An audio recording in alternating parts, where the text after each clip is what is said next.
and welcome to Japanese Craft Beer Reviews. Today, we're going to look at a beer from one of the Japanese major company brewers, and that is Sapporo Yebisu. And the beer in question is in a kind of new, sort of limited series they have called the Creative Brew series.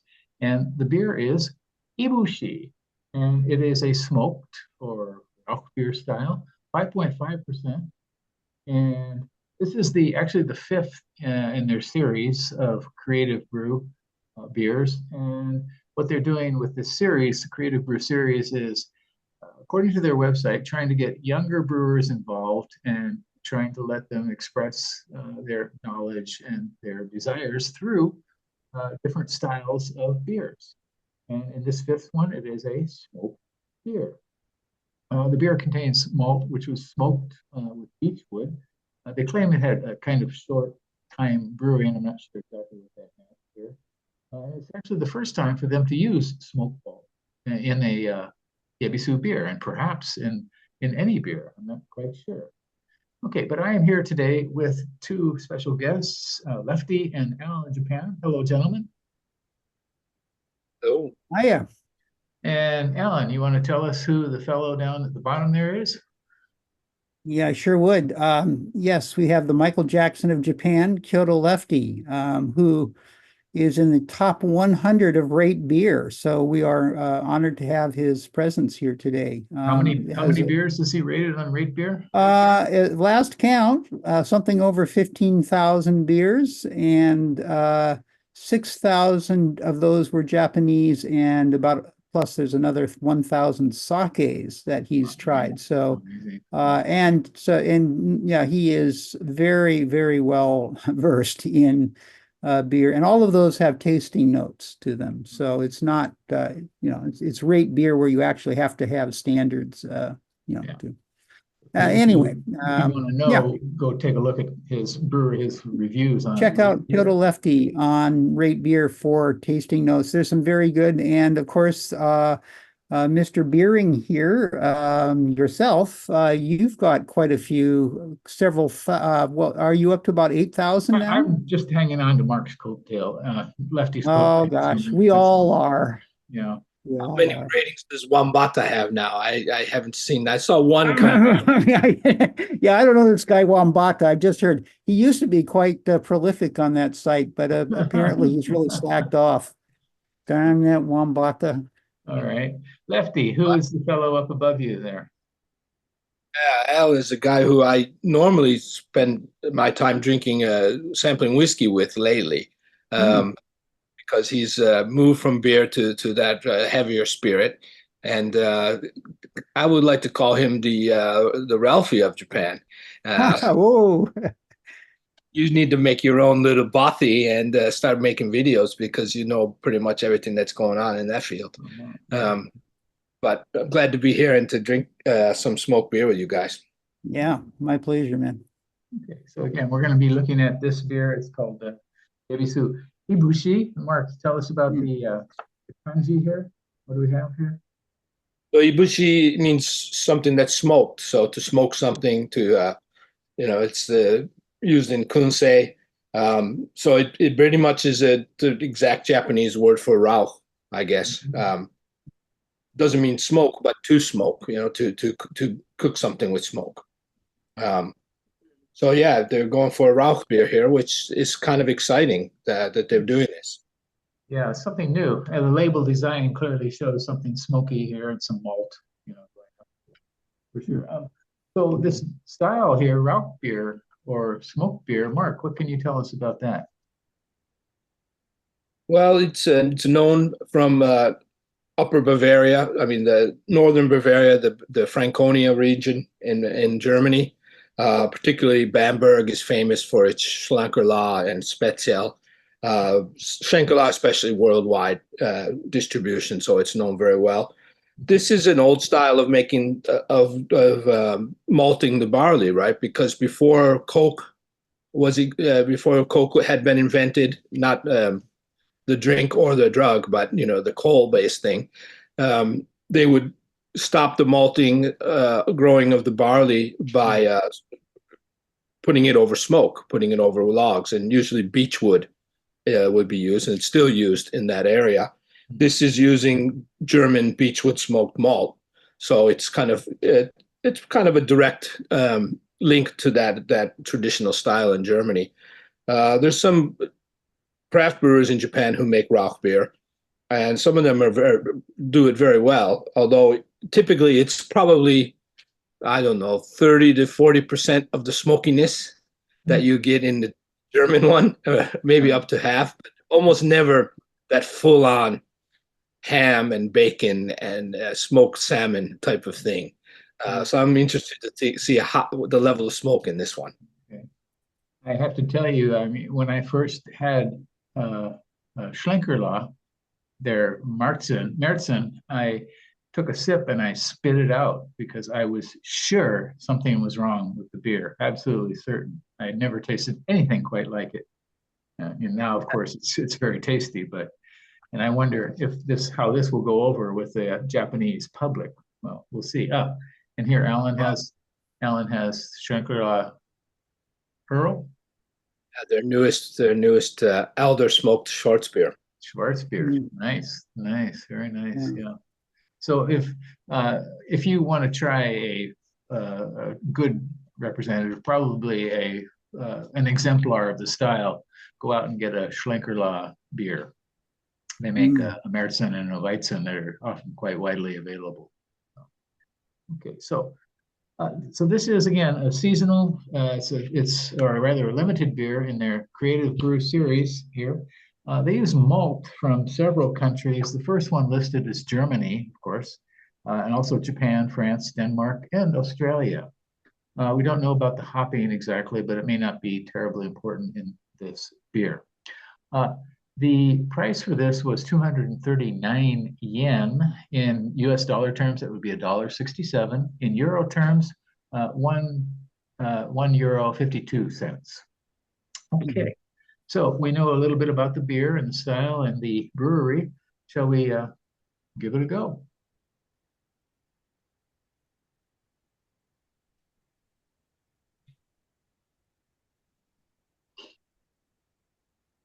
I can smell that smoke. Already?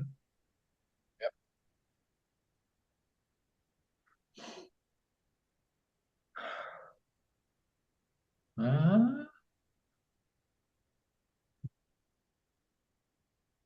Cheers. The color is pretty typical, kind of rather dark gold, I would say. The frothy sort of off-white head. And Lefty, you said you smell the smoke already. Yeah, it's not huge smoke, but I do get this kind of ham or bacon smokiness there. How about you, Al? What do you get? Yeah, it's aromatic. It's not quite filling the room, but you do notice it. Yeah. Okay. Quite a bit of caramel coming from the malt. Toast. Okay. Well, I'm guessing we're going to get some smoke in the flavor, but I'm not convinced by the aroma for sure. Okay. Anything else? Smoky malt. Huh? Smoky malt. A bit of yeasty bread. Toast. Uh-huh. Yeah, the smoke is not huge, that's for sure. Yeah. Okay. You have a different glass, which I think has a wider mouth there, Mark, which probably gives the aroma better chance there. I mean, it's obviously got some smoked malt in it, but there's nothing like a malt beer. Yeah. So the nose. Okay. How about the flavor? Shall we give it a go? All right. Kampai. Cheers.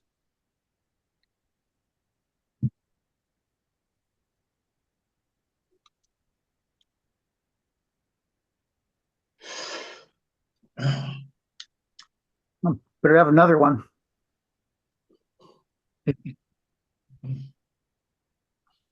Okay. Smoke malt. Okay. Yeah. It hits me as kind of a light saltiness. Mm. Hmm. Yeah, I see that. It's a good call. Yeah. Mm. Well, it's certainly not burning the house down. Huh? And hops are very much in the background. Mm. It's the malts and the smoke, and they're in balance, but kind of in a fairly subdued Yeah. style. Uh-huh.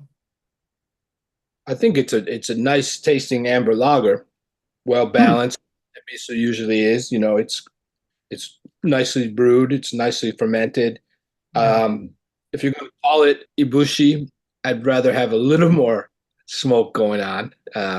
Yeah. It's a little disappointing in that level of smoke, I think. Mm. Much lower than the level you find in Japanese craft Rauch beers, you know, like Fujizakura, which makes an Mm. Yeah. We Right. should mention Yeah. Fujizakura is probably makes a wonderful smoked beer, their Rauch beer. still about half of the smoke of a Schlankerla, but Mm. Yeah. Yeah. And this is maybe 1/10 of the smoke of a Schlankerla. yeah, Yeah.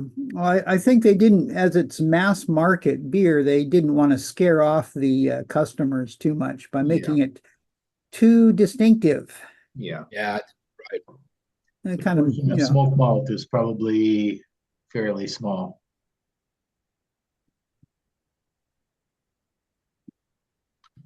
Yeah. I suppose on the plus side, if you're having something, again, we talked about with our last beer about, pairing with food, that this would be something that could go with milder flavored foods, like Yeah. a lot of Japanese food, and would still work out pretty well.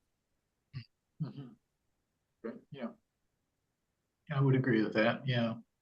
It's a little bit watery, and in the finish it gets a little foamy.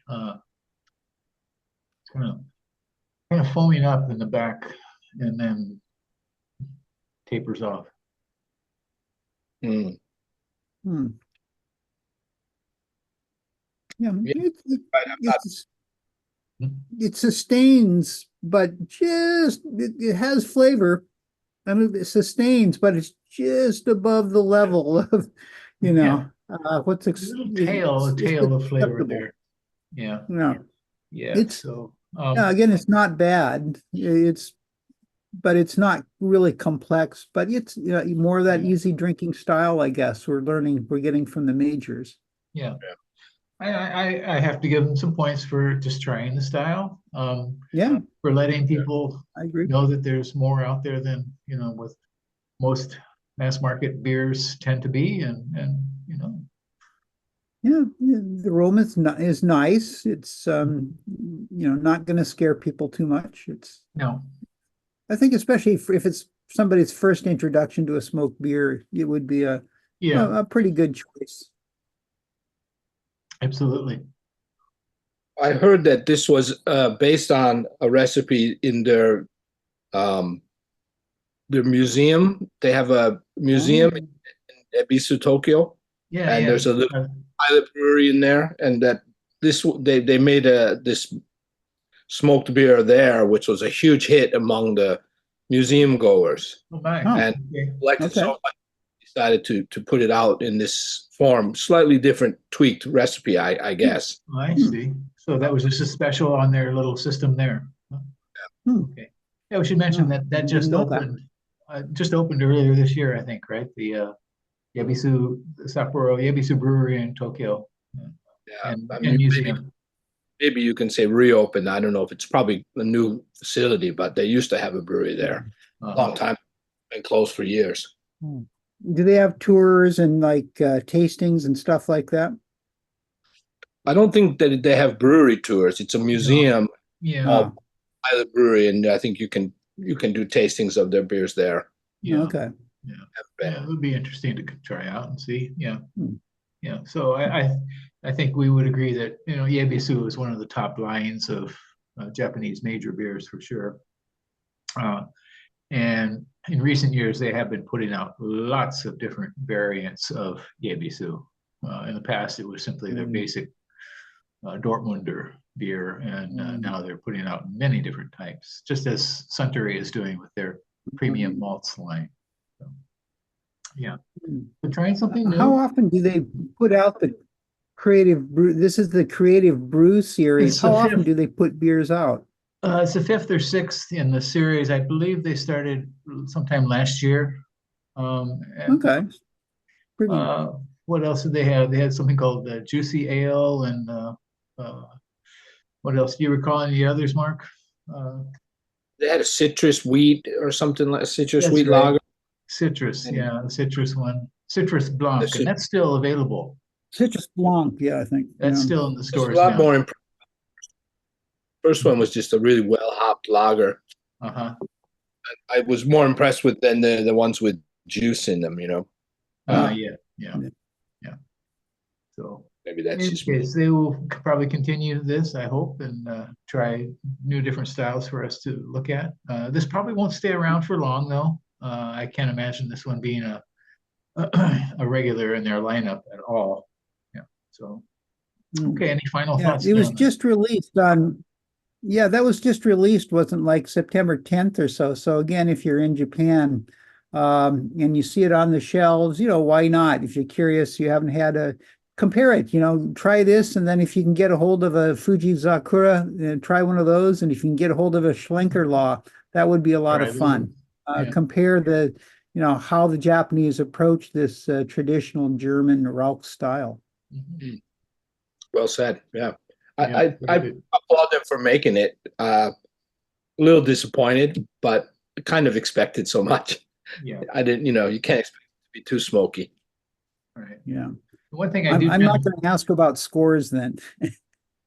One thing I tend to find is that the different variants of Yebisu, except for the dark one, the very black one, but the different variants of Yebisu are almost always easily identifiable as a Yebisu. You know, they don't really vary too much. Interesting. From the basic pattern. Yeah, I noticed. Now that you mentioned, I noticed that Yebisu kind of base style there. Yeah, it's kind of here too, but maybe a little bit less than most. Yeah. In any case, and they don't, unlike premium malts, which kind of goes up and down in the sweetness aspect and changes a lot. Yebisu doesn't really change, right? They've kind of stuck that.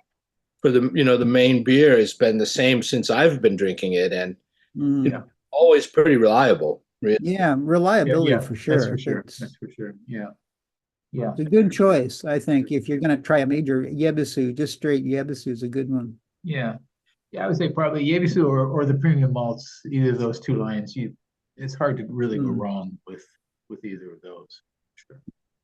Yeah. Okay, gentlemen. Final thoughts? Anything? Okay, once again, we have looked at a new beer called Yebisu Creative Brew Ibushi. It's a smoked rock beer, 5.5%. And you can find this in convenience stores throughout Japan, and give it a try. Thank you, gentlemen. Thank you, guys. Take care. Cheers. Bye-bye. Bye.